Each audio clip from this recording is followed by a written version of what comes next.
बहुत जगह तो सीसीटीवी नहीं है, इवन हमारे हॉस्टल में भी सीसीटीवी कैमरा नहीं है। अगर नहीं पड़ी रहती तो रात में कम से कम चैन से वो भी सोती, हम भी सोते। में मौजूद हूँ निर्मल भवन के बाहर और देख सकते हो आप सारे रेजिडेंशियल जुड़े हैं, सीनियर डॉक्टर्स इधर प्रोटेस्ट में बैठे हैं और सबका यही मांग है, we want justice, we want justice. आप एक बार अगर नजर घुमा के देखोगे इधर कम से कम हजारों डॉक्टर्स मौजूद हैं जो आर्टिकल वाले इंसिडेंट के ऊपर इधर प्रोटेस्ट कर रहे हैं। इन लोगों का सेंट्रल प्रोटेक्शन एक्ट का मांग है, इन लोगों का ये मांग है जो डॉक्टर्स हॉस्पिटल में अगर सेफ नहीं हो पाएंगे तो वो काम किधर करेंगे। आपको पता ही होगा जो 14 तारीख को रात को इंडिपेंडेंस डे के दिन में जो मॉब अटैक हुआ था आर्टिकल में, उसके ऊपर भी इन लोगों के यही मांग है कि प्रोटेक्शन एक्ट लागू किया जाए। और इन लोगों का जो मांग है सीपीए का, सेंट्रल प्रोटेक्शन एक्ट का, इसके बारे में जान लेते हैं डॉक्टर से वो लोग क्या चाहते हैं सरकार से। आपका नाम? डॉक्टर सुभाश्री। तो डॉक्टर मैं आपसे जानना चाहता हूँ आप लोगों का जो मांग है ये सेंट्रल प्रोटेक्शन एक्ट का, ये आप सरकार से क्यों कर रहे हो? Because as a resident doctor, we spend most of our day time in the hospital, 12 hours, 24 hours, 36 hours and even beyond that. There are only two places where we can feel safe. First is our home and second is our hospital. If we are not secure and safe at our hospital, then where else we can be? Hence we demand the CPA. Sir आपका सरकार से अभी ये protest से क्या मांग है? Sir मैं बस इतना कहना चाहता हूँ कि अगर यहाँ पे मैं और मेरे साथी डॉक्टर खड़े हैं ना तो कुछ बहुत गलत है सिस्टम के साथ। मेरी जगह यहाँ नहीं है, मेरी जगह ओपीडी में, मेरे हॉल में, ओटी में, यहाँ पे नहीं है। तो आप मुझे इतना बताइए, बीइंग अ डॉक्टर अभी अगर आपको हॉस्पिटल में काम करने के लिए बोला जाए, do you feel secure there after all this thing happening in this country? Sir सबसे पहले तो जब तक मेरी एसोसिएशन नहीं बोलेगी मैं ऐसे नहीं हटूंगा। हट गया तो जब तक सिक्योरिटी नहीं होगी तब तक काम नहीं होगा। मेरा नाम डॉक्टर अरविंदन है। डॉक्टर अरविंद, मैं आपसे ये जानना चाहता हूँ कि इतना बड़ा जो प्रोटेस्ट हो रहा है, रेजिडेंशियल डॉक्टर, आप लोग ही ओटी, आप लोग ही सारे लैब के वर्क्स एंड सब कुछ देखते हो, बट अगर आप लोग इधर ऐसे प्रोटेस्ट करोगे तो मरीजों का क्या, वो लोग कहाँ जाके ट्रीटमेंट करवाएंगे? हम कुछ भी सर्विसेज बंद नहीं किया है, जो चीज बाद में देखा जा सकता है जैसे कि इलेक्टिव सर्विसेज है वो बंद कर रखा है। Emergency services are still being taken, our residents are working there in emergencies even now. We are running our OTs, there are even OPDs running where there is a necessity and our consultants are also seeing the cases. No, only emergencies are running, they have shut down the elective thing. So the thing is, अभी आरजीकर में जो incident हो गया है उसके बाद आप लोगों को बिना डॉक्टर कितना सिक्योर फील हो रहा है अपने हॉस्पिटल के अंदर? से हमारा साथ बहुत सारे फीमेल रेसिडेंट्स काम करते हैं, हम ऐसे इमरजेंसी में काम करते हैं, वार्ड में काम करते हैं जहाँ पे हमारा इतना सारा वर्कलोड होता है, हम बहुत शॉर्ट स्टाफ होते हैं। कई समय ऐसे हो जाते हैं कि कोई ना कोई पेशेंट गुस्सा हो जाते हैं कि उनका ट्रीटमेंट डिले हो रहा है, बट हम क्या कर सकते हैं? हम तो एक रेसिडेंट देखते हैं पूरा 100 लोग को एक इमरजेंसी में, तो कभी ना कभी पेशेंट गुस्सा हो जाते हैं जिस समय हमें कोई प्रोटेक्शन नहीं होती है। We have securities in certain hospitals, not in every hospital. So it is necessary that security should be given to doctors in every hospital, even to the suburban PHC. अगर आपको डॉक्टर रूरल तक जाके काम करना चाहते हो, वहां तक सिक्योरिटी पहुंचना चाहिए डॉक्टर्स के लिए। सिर्फ अर्बन सिटीज में सिक्योरिटी होने से नहीं होती है, एंड फीमेल्स के लिए तो बहुत गंदा हाल है। तो जैसे आप सारे मांग सुन सकते हो, we want justice, we want justice का, हमारे साथ और एक डॉक्टर मौजूद है इधर जो हमें सीपीए लोग क्यों मांग कर रहे हैं इसके बारे में बताएंगे। और मैम आपका नाम?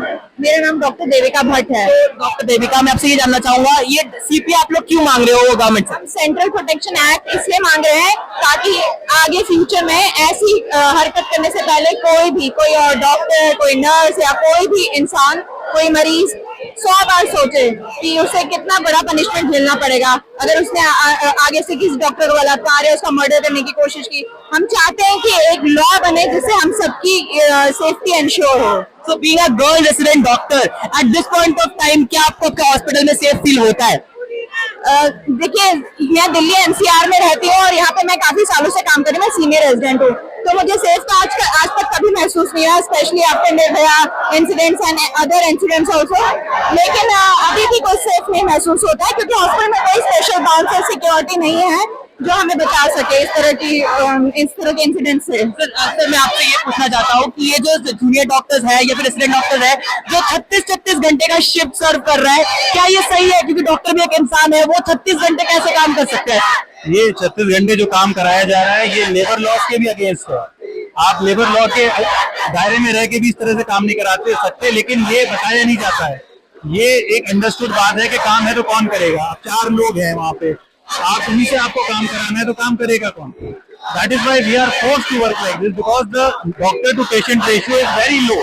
बहुत कम डॉक्टर्स है, पेशेंट बहुत ज्यादा है। डॉक्टर कहीं ना कहीं इधर जितना भी ये डॉक्टर्स मौजूद हैं उनके पीछे का जो इंसिडेंट है आरजी कौर का जो हुआ है रेसिडेंशियल डॉक्टर 31 इयर्स ओल्ड के साथ, तो आप बताइए ऑटोप्सी रिपोर्ट, पोस्टमार्टम रिपोर्ट अब कहीं ना कहीं हम लोग सब देख ही चुके हैं, तो क्या लगता है ये कोई एक इंसान का काम हो सकता है? जैसे कि संजय रॉय नाम के एक इंसान को सीबीआई अभी इंस्पेक्ट कर रहा है और कहीं ना कहीं माना जा रहा है कि वो मान भी चुका है कि हाँ मैंने किया है। So is that so easy कि एक इंसान इतना बड़ा एक कांड कर लिया? Like all over the body patient जो भी पीड़िता थी उनके ऑल ओवर द बॉडी सब जगह में फ्रैक्चर्स थे, सब जगह में लाइक कॉलर बोन ब्रोकन, तो ये क्या एक इंसान का काम हो सकता है?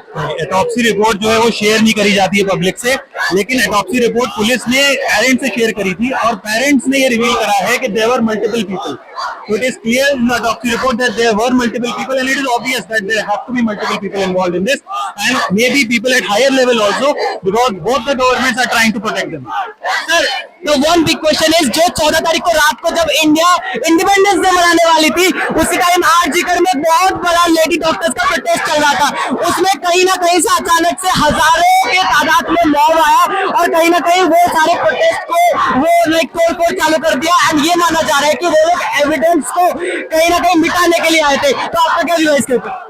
यहाँ पे हमने ये जो भीड़ इकट्ठा करी है, हमें पता है इसको इकट्ठा करने में कितना एफर्ट लगा है। वो लोग ऐसे ही नहीं आ गए होंगे, वो भीड़ थी, उसे इकट्ठा किया गया था, बहुत प्लानिंग से किया जाता है ये सब। ये इस तरह से नहीं होता कि स्पॉन्टेनियसली एक भीड़ आ गई और उसने जो अटैक कर दिया, बिल्कुल नहीं। It was absolutely planned and most probably the state government has to take responsibility for that.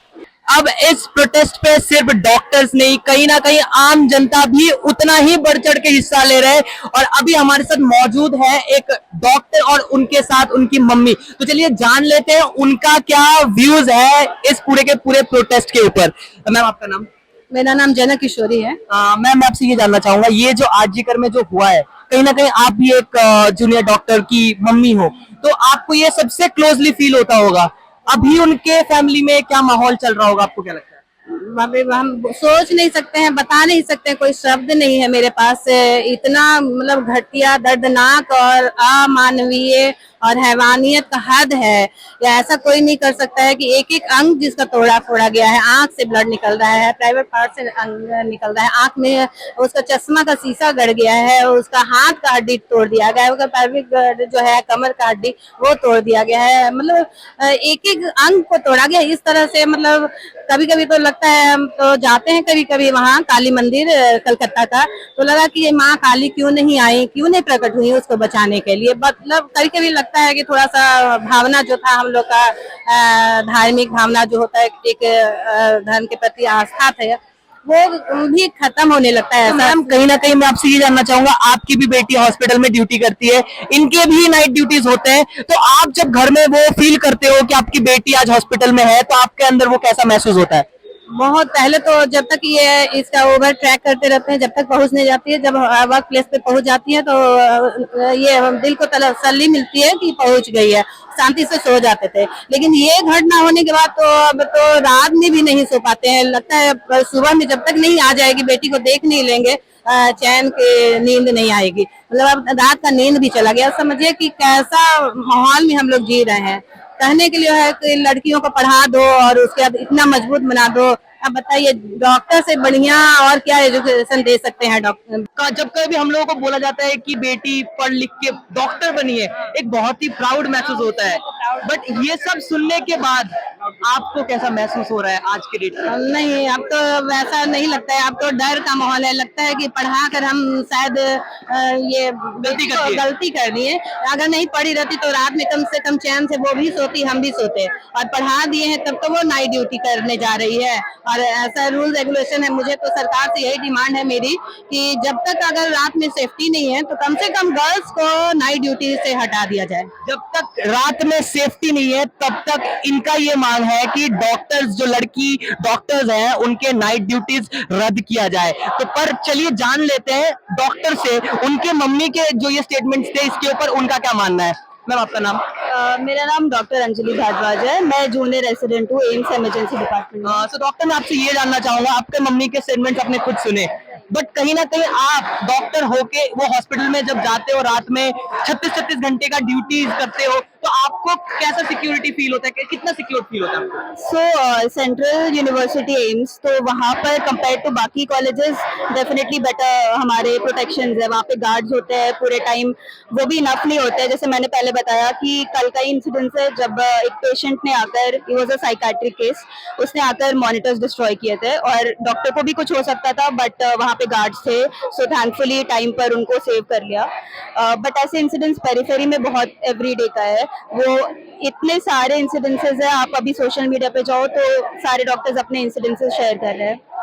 तो पहले बहुत ऐसे लोग जैसे एक थप्पड़ मार दिया, कुछ मार दिया, तो उसके लिए इतना बड़ा प्रोटेस्ट नहीं होता है, बट अभी इतना खराब इंसिडेंस हुआ है तो लोग सब कुछ अक्यूमुलेट हो गया है। तो मैम एक बात बताइए, डॉक्टर भी एक इंसान है, कहीं ना कहीं इस इंसिडेंट के बाद हमें ये पता चला है कि रेसिडेंट डॉक्टर जिनके साथ ये इतना घिनौना घटना घटा है वो 36 घंटे के ड्यूटी में थी।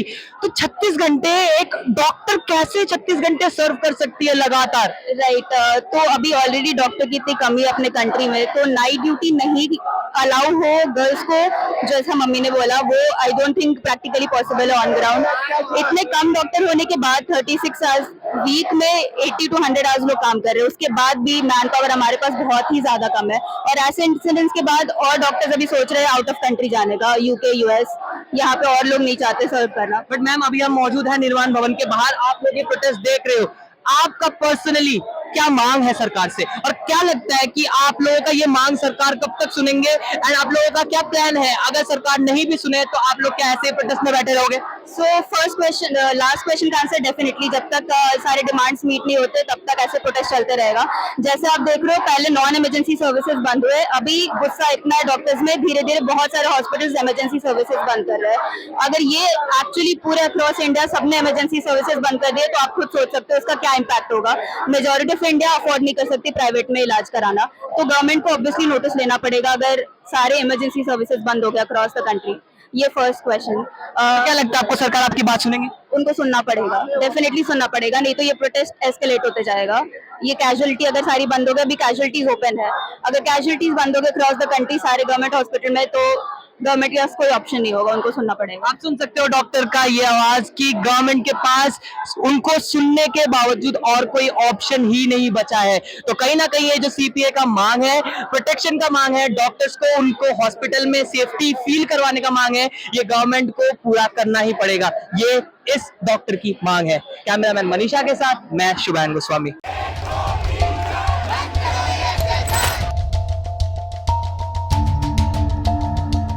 बहुत ज्यादा तो सीसीटीवी नहीं है, इवन हमारे हॉस्टल में भी सीसीटीवी कैमरा नहीं है। अगर नहीं पड़ी रहती तो रात में कम से कम चैन से वो भी सोती, हम भी सोते।